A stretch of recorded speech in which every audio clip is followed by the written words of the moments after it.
آپ لوگوں کے سامنے توبہ کا بیان چل رہا ہے.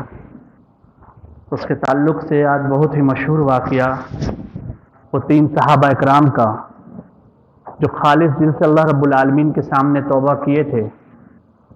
ان میں سے کعب بن مالک، ہلال بن امیہ اور مرارہ بن ربیع، یہ 3 صحابی تھے. تو عبداللہ بن کعب بن مالک سے روایت ہے کہ وہ کہتے ہیں کہ کعب کے بیٹوں میں سے ان کا ایک رہبر تھا، یعنی کعب رضی اللہ تعالیٰ عنہ کے کعب بن مالک کے ان کی آنکھ کی بینائی چلی گئی تھی آخری عمر میں. ان کے بیٹوں میں سے کسی بیٹے نے ان کو پکڑ کر ہاتھ جب لے جا رہے تھے تو انہوں نے ان سے پوچھا کہ جنگ تبوک کا واقعہ کا کیا معاملہ ہے، اس واقعہ کو آپ نے بیان کیجئے، مجھے سننا ہے. جب وہ یعنی غزوہ تبوک کا واقعہ، تو وہ بولے کہ ٹھیک ہے، اس کے بارے میں بتاتا ہوں. دراصل میں کیا تھا کہ غزوہ تبوک میں پیچھے رہ گیا تھا. کیوں پیچھے رہ گیا تھا؟ کیونکہ میرے پاس مال کی بہت فراوانی تھی اور میرے پاس سواریاں بھی تھی جو سب سے تیز تھی، اور مجھے یہ امید تھا کہ میں اللہ کے رسول صلی اللہ علیہ وسلم کے ساتھ جا کر مل لوں گا. اور یہ واقعہ ہوا کہ میں اللہ کے رسول صلی اللہ علیہ وسلم کے پاس جاتا تھا، لیکن میری کوئی پلاننگ نہیں ہوتی تھی، میں بس اسی طرح چلاتا تھا، یعنی میرے پاس تو بہت تیز سواری ہے، میں چلا جاؤں گا. اس طرح 1 روز 2 روز کر کر معلوم یہ ہوا کہ اللہ کے رسول صلی اللہ علیہ وسلم جنگ کے لیے نکل گئے. اللہ کے رسول کا معاملہ یہ تھا کہ جب کسی غزوہ کے لیے آپ نکلتے تو مخالف صنف کے بارے میں بتلاتے. ان کی ایک حکمت یہ ہوتی تھی کہ اگر کوئی دشمن ہو، کوئی دشمن کا آدمی موجود ہو، تو اسے ہمارے راستے کے تعلق سے علم نہ ہو جائے اور دشمن کو خبر نہ کر دیں. جیسے اگر پورب کی طرف جانا ہے تو آپ کہتے ہیں کہ پچھم کی طرف ہم لوگوں کو نکلنا ہے، صحابہ سمجھ جاتے کہ ہم لوگوں کو پورب کی طرف جانا ہے. لیکن غزوہ تبوک ہی ایک ایسا غزوہ ہے جس کے تعلق سے اللہ کے رسول نے ایک ایک بات کھول کر بیان کر دی کہ ہم اس راستے سے جائیں گے، 30,000 کا ہمارا لشکر ہوگا اور دشمن کا جو لشکر ہے وہ 2 لاکھ کے اوپر ہے اور سب کو چلنا ہے، اللہ کا رسول نے کہہ دیا. اور کعب بن مالک کہتے ہیں کہ اس وقت جو مکہ میں یعنی کہ مدینہ میں سخت گرمی کا موسم تھا اور پھل پکنے کا موسم تھا وہ، اور ایسا موسم تھا کہ جس میں لوگ دھوپ میں یعنی چھاؤں میں بیٹھ کر ہوا کا مزہ لیتے، اور پھل پکنے کا موسم تھا اور میرے باغ میں پورے پھل لگے ہوئے تھے. میں یہ سوچا کہ چلو میں تو نکل جاؤں گا، اللہ کے رسول کے ساتھ تیز رفتار سواری ہے. اس طرح 1 دن 2 دن چل کر نکلتا چلا گیا، یہاں تک کہ مجھے یہ پتا چلا کہ اللہ کے رسول صلی اللہ علیہ وسلم غزوہ تبوک پہنچ گئے. اور مجھے یہ پتا چلا کہ جب پہنچ گئے تو مجھے یہ لگا کہ 30,000 کا لشکر ہے، اللہ کے رسول ایک کو تھوڑی جانیں گے، چلو میں اپنی جگہ پہ رہتا ہوں. لیکن اللہ کے رسول صلی اللہ علیہ وسلم کعب بن مالک کے بارے میں پوچھ دیا، ما فعلت کعب بن مالک، کعب بن مالک کا کیا معاملہ ہے؟ تو ایک دوسرے تھے، انہوں نے کہا کہ ارے کعب بن مالک وہ اپنی خوبصورتی میں اپنے کپڑوں میں مغرور تھے، وہ تو چلے گئے، وہ نہیں آئیں گے. تو معاذ بن جبل وہاں پہ موجود تھے. ایک ہم لوگوں کے لیے نصیحت ہے کہ اگر کسی انسان کے تعلق سے ہمیں پتا ہو کہ وہ انسان اچھا ہے اور اس کے تعلق سے اگر اس پہ کوئی تہمت لگائی جا رہی ہے، بہتان لگایا جا رہا ہے، تو ہمیں بڑھ چڑھ کر اس کے بولنا چاہیے نہیں، وہ انسان ایسا نہیں. معاذ بن جبل یہ کہتے ہیں کہ اللہ کے رسول وہ ایسے شخص نہیں ہیں کہ اپنے کپڑوں میں خوبصورتی میں مغرور ہو کر وہ اس جنگ کو چھوڑ دیں گے. میں اس کو قریب سے جانتا ہوں، ضرور کوئی ایسا معاملہ ہے جس بنا پر وہ نہیں آ سکے، حاضر ہو سکے. تو یہ صحابہ کا یہ عمل تھا کہ اگر کسی کے تعلق سے یہ نہیں کہ کسی کے بارے میں غلط بیانی ہو رہی ہے، ہم جان رہے پھر بھی اس میں ہاں میں ہاں ملا رہے، یہ صحابہ کا عمل نہیں تھا. کسی کو برا لگے یا بھلا لگے، مقصد ان کا ہوتا تھا ہمارا رب ہم سے راضی ہو جائے. تو کعب بن مالک کے تعلق سے جب یہ پوچھا گیا، کعب بن مالک بولے کہ میں تو اس طرح سے معاملہ ہمارا گزرتا چلا گیا، اور جب میں مدینہ میں نکلا تو میں صرف ان لوگوں کو پایا جو سب سے زیادہ نفاق میں، جن کے بارے میں شک تھا، جو منافق تھے، اور یہ تقریباً 80 کے قریب تھے. مجھے اپنے آپ میں اتنا ملال ہوا کہ میں اس سفر میں کیوں نہیں نکلا، میں کیوں ان لوگوں کے ساتھ رہ گیا اس جگہ پہ، مجھے کیا ہو گیا کہ میں اس طرح کا معاملہ کر بیٹھا. تو میں اپنے گھر والوں سے جو عقل مند تھے ان لوگوں سے میں مشورہ کیا کہ کیا کروں. تو انہوں نے الگ الگ مشورے دیے کہ ٹھیک ہے اس طرح معاملہ کر لو، اللہ کے رسول کے سامنے کہہ دو۔ اسی طرح میں سوچا کہ چلو کوئی جھوٹا واقعہ بیان کر کے اللہ کے رسول کے سامنے عذرت پیش کر دوں گا، اپنی عذر پیش کر دوں گا، میں اس سے بچ جاؤں گا۔ تو کعب بن مالک کہتے ہیں کہ جب مجھے پتا یہ چلا کہ اللہ کے رسول صلی اللہ علیہ وسلم غزوہ تبوک سے واپس آ چکے ہیں، تو میرے دل میں ایک بات آئی کہ آج اگر میں جھوٹ کہہ دیا، اور وحی کا زمانہ ہے وحی نازل ہونے کی، آج میں اگر سچ کہہ دیتا ہوں تو اللہ کے رسول تھوڑے دیر کے لیے ہم سے ناراض ہوں گے، لیکن اگر میں جھوٹ کہتا ہوں اور اللہ رب العالمین مجھے اس کے بارے میں اطلاع کر دی اللہ کے رسول کے کہ یہ لوگ جھوٹ کہے، یہ جھوٹ کہے، تو میرا کیا معاملہ ہوگا؟ تو اللہ کے رسول کا معاملہ یہ ہوتا ہے کہ جب جنگ سے لوٹتے تو وہ مسجد میں پہلے آتے اور 2 رکعت تحیۃ المسجد پڑھ کر بیٹھ جاتے۔ تمام منافقین آئے کہ اللہ کے رسول میرے گھر میں یہ عذرت تھی، میں اس لیے جنگ میں نہیں جا سکا، اللہ کے رسول میری بیٹی کی یہ ہو گیا تھا معاملہ، میرا بیٹا کا طبیعت خراب تھا، ہر ایک نے ایک ایک عذر اللہ کے رسول نے کہا کہ جاؤ اللہ کا معاملہ تمہیں اللہ معاف کرے، جاؤ اللہ معاف کرے۔ 80 منافقوں کو اللہ کے رسول صلی اللہ علیہ وسلم اسی طرح بھیج دیے۔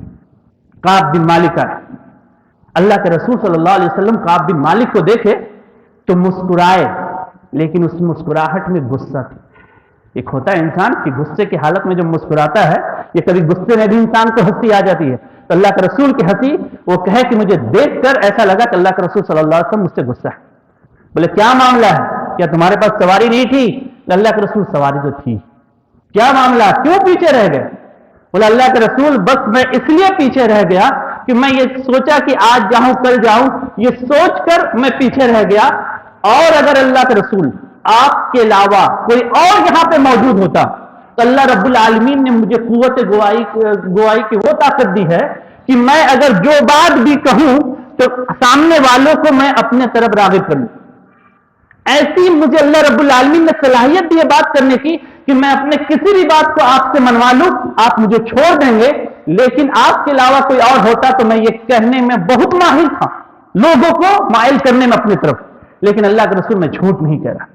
اللہ کے رسول نے کہا کہ اٹھو اور جاؤ، اب تمہارا فیصلہ اللہ کریں گے۔ اس طرح سے کعب بن مالک جب آئے تو بعد میں ان کے کچھ لوگوں نے، بنی سلمہ کے کچھ لوگوں نے کہا کہ تم کیا ہو گیا، تمہیں کیوں سچ کہے، تم کیوں نہیں کہ اللہ کے رسول کو، اللہ کے رسول ہمارے ساتھ یہ معاملہ ہوا، تم بھی کچھ کہہ دیتے، اللہ کے رسول تمہیں بھی معاف کر دیتے۔ تو مجھے وہ کہتے کہ مجھے بعد میں یہ ملال ہوا کہ میں بھی تو کچھ کہہ سکتا تھا، کیوں نہیں کہا؟ تو میں نے پوچھا کہ میرے علاوہ بھی کوئی شخص ہے؟ بولا کہ ہاں 2 شخص اور ہے جنہوں نے سچ کہا۔ کون کون ہے؟ مرارہ بن ربی اور ہلال بن امیہ، یہ 2 شخص ہیں۔ تو ان دونوں شخص کے بارے میں وہ لوگ بھی سچ کہے تو اللہ کے رسول صلی اللہ علیہ وسلم نے کہا کہ جاؤ تمہارا معاملہ۔ جب دوسرے دن نماز پڑھنے آئے سوشل بائیکاٹ کر دیا گیا۔ اللہ کے رسول کہے کہ آج کے بعد سے ان تینوں سے کوئی بھی گفتگو نہیں کرے گا، نہ انہیں سلام کرے گا، نہ کوئی معاملات کرے گا، نہ کوئی چیز خریدے گا، نہ بیچے گا۔ سوشل بائیکاٹ اللہ کے رسول کہتے ہیں۔ کعب بن مالک کہتے ہیں کہ تمام وسعت کے باوجود مدینہ شہر ہمارے لیے تنگ ہو گئی، میں سوچا کیا کروں میں اس جگہ پہ رہ کے، کسی سے میں ملتا بھی تھا، کوئی مجھ سے ملتا نہیں تھا، میں اس قدر پریشان حال ہر جگہ چلتا تھا۔ میرے چچا جاد بھائی، میرے چچیرے بھائی حضرت قتادہ رضی اللہ تعالیٰ عنہ، جس سے مجھے بہت زیادہ انسیت تھی، میں ان کے باغ کے دیوال کو چھلانگ کر گیا اور میں نے ان کو سلام کیا، وہ جواب نہیں دی۔ میں نے کہا قسم اللہ کی تم کیا کر رہے ہو قتادہ، میں تمہیں سلام کر رہا ہوں، سلام کا جواب تو دو، کچھ تو بولو۔ بولا کہ تمہارا فیصلہ اللہ کریں گے، اللہ کے رسول ہمیں منع کیے، آج ہم اور آپ ہوتے تو کیا کرتے؟ ہمارا بھائی آیا، نہیں دیکھو تم جو کیے ہو غلط، اس سے بات، یعنی اللہ کے رسول نے منع کیا ہے تم سے بات کرنا، ہم سلام کا جواب بھی تمہارے نہیں دیں گے، نہ ہم تمہیں سلام کریں گے، تم جا سکتے ہو، تمہارا معاملہ اللہ کرے۔ وہ کہتے ہیں کہ مجھے اتنا رونا آیا کہ میں کیا کروں، اس طرح کا معاملہ ہو گیا۔ تو اس کے بعد اللہ کے رسول صلی اللہ علیہ وسلم میں مسجد جاتا تھا اور اللہ کے رسول صلی اللہ علیہ وسلم کو دیکھتا تھا کہ آپ بیٹھے ہوئے ہیں، تو میں نماز پڑھنے کے بعد سلام کرتا تھا مسجد جا کر، تو میں یہ دیکھتا ہوں کہ آپ کے اونٹ مبارک کھل تو نہیں رہے مجھے سلام کا جواب دینے کے لیے، اور میں جب نماز کے بعد سنت کے لیے کھڑا ہوتا تو آپ کے بغل پہ ہی کھڑا ہوتا، اور میں اپنی آنکھوں کی بینائی یعنی آنکھوں کے کنارے سے آپ صلی اللہ علیہ وسلم کو دیکھتا تھا نماز میں کہ آپ صلی اللہ علیہ وسلم مجھے دیکھ تو نہیں رہے۔ جب میں نماز میں مشغول ہو جاتا آپ صلی اللہ علیہ وسلم مجھے دیکھتے تھے، جب آپ کی طرف میں دیکھتا تھا تو وہ چپ ہو جائے، نظر پھیر لیتے تھے۔ بولا اس طرح معاملہ چلتا رہا، یہ 40 دن تک یہ معاملہ چلا کہ سوشل بائیکاٹ، اور اس بیچ میں یہ ہوا کہ اس بیچ میں میرے ساتھ یہ معاملہ ہوا کہ غسان کے بادشاہ نے میرے پاس ایک خادم کو بھیجا جو مدینہ میں آ کر بازاروں کو جب کعب بن مالک کون ہے؟ بولا کہ فلاں ہے. وہ ایک یہودی بادشاہ تھا غسان. وہ کہا کہ سنا ہے تمہارے ساتھی نے تمہیں چھوڑ دیا ہے, تم آ جاؤ میرے پاس, میں تمہیں وزیر بناتا ہوں, تمہیں اپنے بیٹی سے شادی کر دیتا ہوں, تم عیسائیت کو اپنا لو. بولا کہ یہ خط پڑھ کر مجھے اتنا رونا آیا اور میں نے اس خط کو تندور پہ جلا دیا اور کہا کہ آج کیسے دن میرے پہ آ گئے کہ آپ یہودی مجھے دعوت دے رہے ہیں اپنے دھرم کی طرف, اپنے دین کی طرف دعوت دے رہے ہیں, میں اس طرح کیا کروں. اور پریشان حال میں جب گھر میں 40 دن کے بعد میں گھر ہی پہ رہا, پھر ایک اللہ کے رسول کا قاصد آئے اور آ کر یہ کہے کہ اللہ کے رسول صلی اللہ علیہ وسلم یہ کہے کہ آج سے تم لوگ اپنی بیویوں سے بھی الگ ہو جاؤ. تو وہ پوچھتے کعب بن مالک کیا طلاق دے دے؟ طلاق دینے کا حکم نہیں ہے, الگ ہونے کا حکم ہے. اپنی بیوی کو وہ بولے کہ ٹھیک ہے تم اپنے میکے چلے جاؤ. اس طرح اللہ کے رسول صلی اللہ علیہ وسلم کا یہ فرمان. تو ہلال بن امیہ کی جو بیوی تھی, وہ ہلال بن امیہ تھی, وہ بہت بوڑھے تھے. ان کی بیوی آ کر یہ کہے کہ اللہ کے رسول میرے شوہر جو ہے بہت بوڑھے ہیں, اس کی خدمت کرنے کے لیے کوئی غلام بھی نہیں, اگر میں چلی گئی تو اس کی کون خدمت کرے؟ بولا ٹھیک ہے دیکھنا, لیکن اس کے زیادہ قریب مت جانا. بولا اللہ کے رسول تو اتنے بوڑھے ہیں کہ جب سے یہ فیصلہ ہوا رو رو کر اس کی حالت اور بری ہو گئی. کیسے سچے توبہ کیے تھے یہ لوگ, دیکھیے صحابہ کس طرح سے معاملہ. کعب بن مالک کہتے ہیں کسی طرح گزر رہا تھا یہ معاملہ, ہر روز کا میرا معاملہ گزر رہا تھا. 50 دن گزر گئے, میں اجنبی کی طرح مدینہ میں رہا تھا. 50 دن کی صبح میں جب فجر کی نماز پڑھ کر میں اپنے بستر پہ لیٹا ہوا تھا, پہاڑ سے کوئی شخص نے آواز دی یا کعب بن مالک. جیسے آواز دی میں فوراً اسی وقت سجدے میں گر گیا. میں سمجھ گیا کہ میرے لیے بشارت آ گئی اور اللہ کا سب سے پہلے شکر ادا کیا اور کہا کہ کیا معاملہ ہے. بولا اللہ کے رسول صلی اللہ علیہ وسلم یہ کہے آج فجر کی نماز کے بعد کہ تم لوگ تینوں کے تعلق سے آیت نازل ہو گئی, اللہ نے تمہاری توبہ کو قبول کر لی. من خشی الرحمن بالغیب, جو اللہ رب العالمین سے تنہائی میں ڈرتا ہے, وجاء بقلب سلیم, اور قلب سلیم لے کر اللہ کے پاس آتا ہے, اللہ رب العالمین اس کے لیے کیسے فیصلہ نازل کرتے ہیں. کعب بن مالک کہتے ہیں کہ جو شخص میرے پاس یہ حکم لے کر آئے, میں نے اپنے جسم کا کپڑا اتار کر اسے دے دیا اور اپنے بھائی قتادہ سے جا کر ایک عاریتن کپڑا لیا اور اللہ کے رسول کے پاس گیا اور کہا کہ اللہ کے رسول, یہ معاملہ اللہ کے رسول کا چہرہ خوشی سے پھول رہا تھا کہ میرے صحابہ نے سچی توبہ کی, اللہ نے اس کی توبہ کو قبول کر لی. پھر اس کے بعد میں نے اللہ کے رسول کیا, اللہ کے رسول آپ نے یہ معاف کیا؟ بولا کہ نہیں, اللہ نے یہ معاف کیا. بولا قسم اللہ کی اللہ نے مجھے معاف کری میری سچائی کی وجہ سے, قسم اللہ کی آج کے بعد میں کبھی جھوٹ نہیں بولوں گا اللہ کے رسول, اور اپنا سارا مال اللہ کے راستے میں صدقہ کر رہا ہوں. اللہ کے رسول نے کہا ایسا مت کرو, صدقہ اگر کرنا ہے تو 1/3 کر سکتے ہو, 1/3 تم کر سکتے ہو, اس سے زیادہ صدقہ نہیں کر سکتے ہو. بولا ٹھیک ہے, خیبر کا جو باغ ہے میرا, وہ باغ کو میں رکھ لیتا ہوں, باقی میں سب دے دیتا ہوں, اور آج کے بعد میں کبھی جھوٹ نہیں بولوں گا. تو وہ اپنے بیٹے کو کعب بن مالک کہتے ہیں کہ میرے اس جوانی کے عالم میں 25 سے 30 سال کی عمر میں جب میرے ساتھ یہ معاملہ ہوا, اور آج میرے اتنے بوڑھے میں بڑھاپے میں بھی میری آنکھ کی بینائی چلی گئی, آج تک میں نے جھوٹ نہیں بولا اپنے بیٹے سے کہتے ہیں, اور میں اسی طرح اس پر ڈٹا رہا. اللہ رب العالمین کے سامنے سچ بولنے کا یہ پھل ملا کہ اللہ کے رسول صلی اللہ علیہ وسلم کے سامنے کہ اللہ رب العالمین نے میری توبہ کو قبول کر لی. یہ صحابہ تھے جن کے اندر اللہ کا خوف اتنا تھا کہ ہر حال میں وہ اللہ کو راضی کرنا چاہتے تھے. آج ہمیں یہ دیکھنا ہے کہ کیا یہ صفت ہمارے اندر ہے, ہم اللہ سے غیب میں کتنا ڈر رہے ہیں, کتنا ہمارے اندر اس کا خوف ہے. ایک اور حدیث اس کے بعد جو آ رہی ہے, اس حدیث کو آپ سنیں گے, اس میں بھی ایک صحابیہ کا ذکر ہے کہ وہ صحابیہ جو تھی اللہ کے رسول صلی اللہ علیہ وسلم کے پاس کیسی توبہ کی. یہ کعب بن مالک کے اس پورے واقعے سے ہمیں یہ پتا چلا کہ آزمائش کیسی بھی ہو ہمیں صبر کرنا چاہیے اور ہمیشہ سچ کا دامن تھامنا چاہیے, اور اپنے بھائی کی کہیں پر مخالفت ہو اور اگر اس کے تعلق سے ہم جان دیں کہ وہ انسان اچھا ہے تو ہمیں آگے بڑھ کر اس کے بارے میں گواہی دینا چاہیے اور اللہ سے اچھی امید رکھنا چاہیے کہ اللہ رب العالمین ہمیں معاف کر دے ہمارے اس عمل سے. عمل گناہ تو بہت بڑا تھا کہ جہاد سے پیچھے رہ گئے, لیکن سچائی تھی, کوئی نفاق نہیں تھا دل میں کہ ہاں اس طرح چھوڑ دے میں یہ کیا.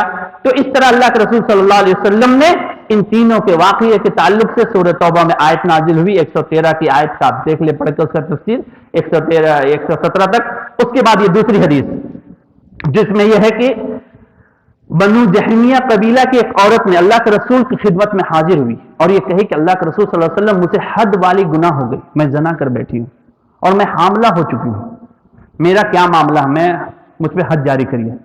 اللہ کے رسول نے اس کے رشتہ داروں کو بلایا کہ معاملہ یہ ہے کہ جب تک یہ بچہ نہ دے، بچہ دینے کے بعد اسے لے کر آنا، اور بچہ جب ہو گئی تو اس عورت کو لے کر آئے تو اللہ کے رسول نے کہا کہ اس کے کپڑے سے پوری طرح سے اس کے جسم کو باندھ دو، اور باندھنے کے بعد اس میں سنسار یعنی جو شادی شدہ عورت اگر جنا کرے تو اسلام کے حدود جہاں پہ اسلامی قانون ہو اس کی سزا یہ ہے کہ پتھر سے مار کے اسے رجم کیا جائے گا، ختم کر دیا جائے گا۔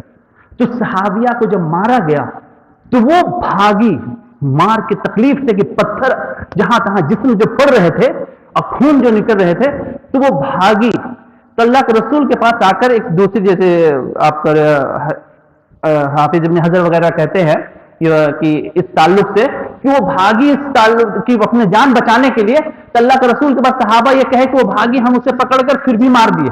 اللہ کے رسول کہا کر وہ بھاگ گئی تو اسے چھوڑ دیتے، تم اگر جان رہی تھی جانے دیتے اسے۔ اللہ کے رسول نے کہا کہ اس طرح سے اس کا معاملہ ہو گیا۔ جب وہ مر گئی تو اس کی نماز جنازہ جب پڑھانے کے اللہ کے رسول آگے بڑھے، حضرت عمر فاروق کہتے ہیں کہ اللہ کے رسول یہ کیا کر رہے ہیں، ایک جانیہ کی اب نماز جنازہ پڑھائیں گے؟ اللہ کے رسول کہے عمر اس سے بڑی توبہ کیا ہو سکتی ہے کہ انسان توبہ میں اپنی جان دے دے؟ یہ ایسی توبہ کی ہے کہ اگر مدینہ کے 70 لوگوں میں اس کی توبہ کو تقسیم کر دیا جائے تو اللہ رب العالمین 70 لوگوں کو معاف کر دے۔ اس نے ایسی توبہ کی، یہ خوف تھا ان کے دلوں میں اللہ کا اتنا، وہ آخرت کو اپنے نظروں سے دیکھتے تھے کیونکہ اللہ کے رسول کی ہر ایک بات وہ سچ سمجھتے تھے، اس میں سچی توبہ کرتے تھے، اور یہی توبہ کا نتیجہ تھا کہ انہوں نے اس طرح سے اپنی جان کو دے کر آخرت لینا پسند کی۔ آج ہم دنیا ہمارے لیے سب کچھ ہے، جتنا بھی جھوٹ بولنا ہے، دھوکہ دینا کر لے، ہم تو بعد میں کر لیں گے، نہیں، اللہ یہ دیکھتا ہے کہ جس وقت تمہارے ساتھ جو معاملہ ہوا تم نے اس وقت کیا فیصلہ کی۔ ایک انسان جو مر رہا ہے اور ایک انسان جس کو کوئی یعنی کہ کوئی پریشانی ہے تو تم کس کو بچاؤ گے؟ جس کی جان جا رہی ہے تو اس وقت، نہ کہ تم دوسرے کا انتظار کرو گے۔ تو اللہ رب العالمین بھی یہ کہ تمہارے ساتھ جو معاملہ ہوا تم کیا فیصلہ لیتے ہو اس وقت، یہ معاملہ ہے۔ کس طرح سے توبہ صحابہ صحابیہ نے کی کہ ان کی زندگی کے تمام معاملات کو اللہ رب العالمین نے دیکھے کس طرح سے اس کی توبہ کو قبول فرمائی، اور اس کی سزا پہ یہ کہ اللہ رب العالمین نے، اللہ کے رسول نے کہا کہ 70 لوگوں کی بخشش ہو جائے گی اس کی ایک توبہ سے۔ ایک دوسری روایت ہے کہ جس میں ایک ہے کہ ایک دو شخص کے بارے میں کہ ان کے بارے میں ایک ہے کہ انسان کا جو ہے، انسان اتنا لالچی ہے کہ اگر 2 سونے کی وادی اسے دے دی جائے تو تیسرے وادی کی خواہش کرے گا، اور انسان کے پیٹ کو کوئی چیز نہیں بھر سکتا سوائے مٹی کے، اور انسان کو چاہیے کہ اس مٹی کی طرف جب وہ اس کے پیٹ بھرے اس سے پہلے وہ اللہ کی طرف رجوع کر لے، مطلب توبہ کر لے اپنے گناہوں سے تاکہ اس کے گناہ معاف ہو جائے۔ تو اس طرح اللہ کے رسول صلی اللہ علیہ وسلم نے یہ فرمایا 2 آدمیوں کو دیکھ کر اللہ ہنسے گا جن میں سے ایک نے دوسرے کو قتل کیا اور دونوں جنت میں داخل ہو گئے، ایک قاتل ایک مقتول۔